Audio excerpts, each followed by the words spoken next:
பாத்துறேன். அதே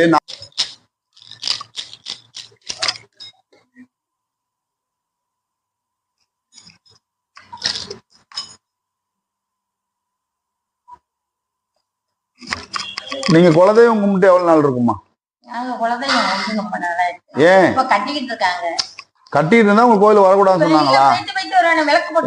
உங்களுக்கு ஜாதக ரீதியா பிரச்சனை இல்ல, செய்வன கோளாறுகள் போக்குவரத்து மாதிரி எதுவும் இல்ல.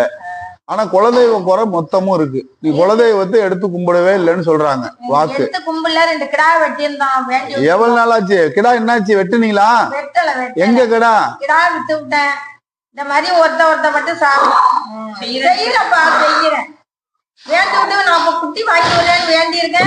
குலதெய்வத்து சாபத்துக்கு ஆளாயிருக்கம்மா நீ.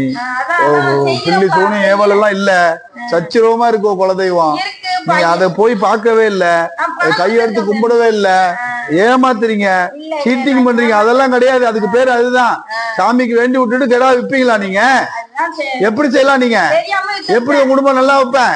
சொல்லுமா, சொல்லு. தெரியலைங்க சாமி, தெரியல. மன்னிப்பு கொடுங்க, நான் வாய் இல்ல வந்து கேட்காது அப்படின்னு நினைச்சு செஞ்சீங்களா? அப்புறம் ஒரு பிரச்சனைன்னு காசு இல்லாம போனவன தானே இப்ப தேடி வர்ற. அப்படியெல்லாம் இல்ல, சாமி கும்பிடுறேன். என்ன அது மாமுண்டிட்ட வந்து மாமுண்டி சொல்லிதான் நீ வரணுமா இடத்துக்கு? தெரியாம செஞ்சுட்டோம் சாமி, தெரியல. ஒருத்த மாத்தி உள்ள கோளாறு பண்ணிட்டோ, இதுல நான் விட்டுட்டேன். இப்ப வாங்கி வருதான் உங்க தண்ணி நீங்க ஆலயத்துக்கு வந்து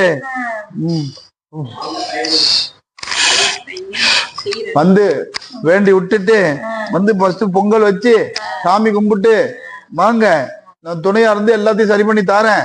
பில்லி சூனி ஏவல் பேய் பிசாசு எல்லாம் ஒண்ணும் இல்ல, அதை பத்தி யோசிக்க வேண்டிய இல்ல, ஜாதக நேர குழப்பமும் இல்ல, மொத்தமும் என் சாபம் தான். என்னை ஏமாத்துனா நான் எப்படி பாத்துட்டு இருந்தேன்? அதுக்கு பேர் என்ன? அதுக்கு பேர் என்ன? அதுக்கு பேர் என்ன? தப்பு மன்னிச்சுங்க. உத்தரவு 7 போட்டு உத்தரவு கொடுத்துருக்காங்க, நீங்க செய்யலாம், லேட் பண்ண கூடாது. இது எல்லாத்தையும் தெரிஞ்சுக்கிட்டு மறுபடியும் லேட் பண்ணீங்க. இப்ப நாளைக்கு போலாம், நாளை கழிச்சு போலாம், செவ்வாய்க்கிழமை உள்ள போயிடும்.